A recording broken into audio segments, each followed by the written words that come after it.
Matty, and welcome back to my channel. I'm Liam. Hope we actually get games this week. Don't know what the full situation is about that, but hopefully the AFL does the best for the society, and if that is missing a game or two, a week or two, for the long run.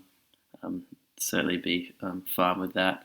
But if it does go ahead, I've got some trades planned. My team is a bit of a rabble at the moment.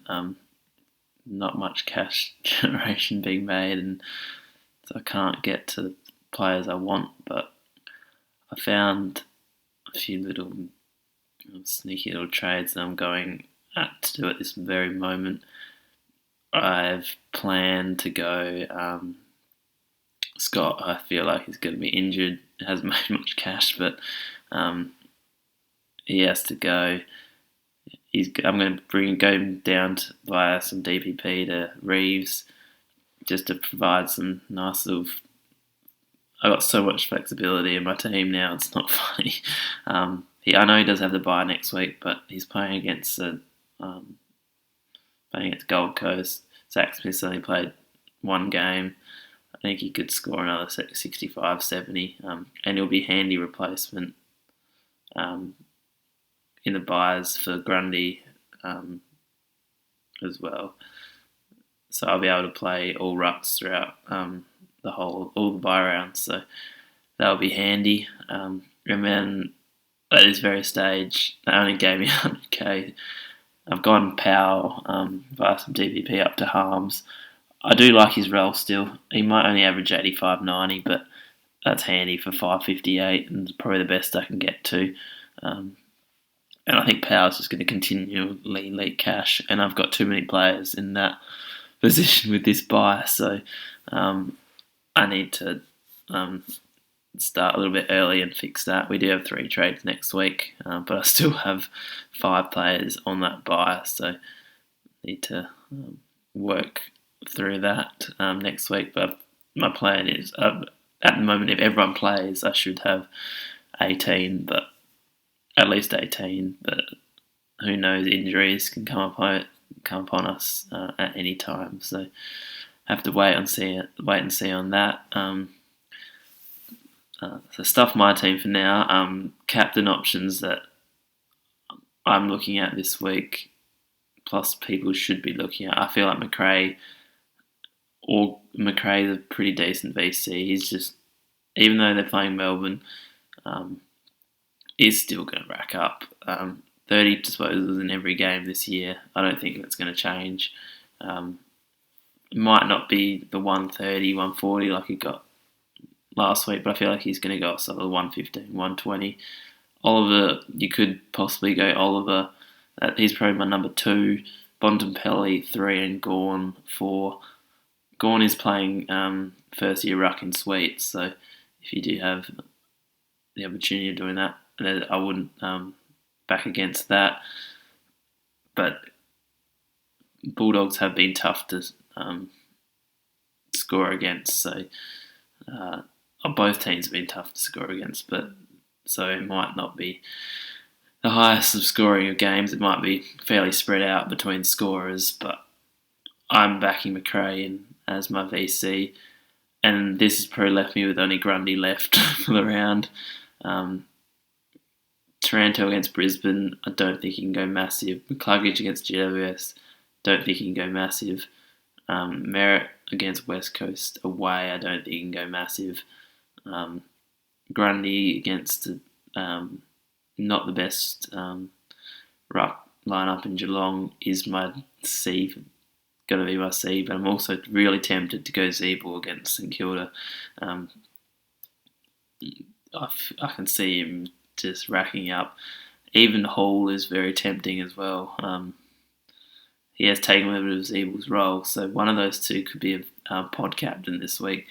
And I feel like one's going at least 125. I don't know which one, but I'll put my money on that one of them's going 125, and the other will probably go 95, and I'll probably captain the wrong one. But hopefully McRae scores decent VC. I would probably take 115, even 110 this week with the captain options available. If you don't have any of them,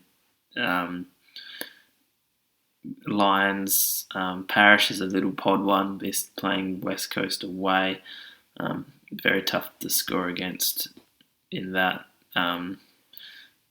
But if another one is Tommy Mitchell against Gold Coast, he could absolutely have a field day with that. So he's a C option, certainly if you have him. And Walsh against Sydney is another little pod one that you could look to target. I don't see anyone else that I'd be interested in. So yeah, I'm going McRae into Grundy at this very stage, but I might look to go to Hall or Zeeble as a pod move, depending on how my team starts this week. If McRae comes out, gets 85, Harms gets 60, Jordan gets 45, I might go for a pod pick this week. But if they start all right, and then if they start all right, I hope I don't have to pick a captain. And I've got so many loophole options that it's not funny. So I can use Duncan, can use Sharp, can use Highmore. Hopefully not the sub this week. So yeah, that's my plans for captain options. If you do have the opportunity to loop, I don't really have any. You could use any of those. You could loop possibly a Waitman. Jordan is tempted to loop, but I feel like not many people would have enough. He'd probably still be sitting M6, M7 for most of you, so I wouldn't overly do that. But if Scott, I don't feel like Scott's going to play. He got injured last week. McNeil, you could loop him if he is going to play. Poulter, I feel like he's safe to just play on the field. I don't see any other options. Kazitsky, you could loop. I would be wanting to loop him against Gold Coast. He could have a field day, but he also could get Collins and get 35, 40. But he seemed to play pretty decently against the bottom side, so I'm going to risk him on field this week over Rowe against Richmond. It would have been nice to loop, but I've got no loops in that field. Again, all my loops are wanting to play in the first couple of games, just how it is. So that's about it for the loop-de-doops. Buyers will be soon upon us. We get 3 trades next week, so keep for that. Finally, hopefully, can get rid of Phillips. Hopefully, get rid of Markov, and probably getting rid of Kazitsky also on the buy. That's my early trade plans for next week. But we all know that fantasy isn't that easy, so we'll wait and see on that. So hope you'll have a good weekend, and I'll hopefully catch you on Sunday with a more positive review than last time. I don't think it can get any worse than last week. So, so till then, have a good one.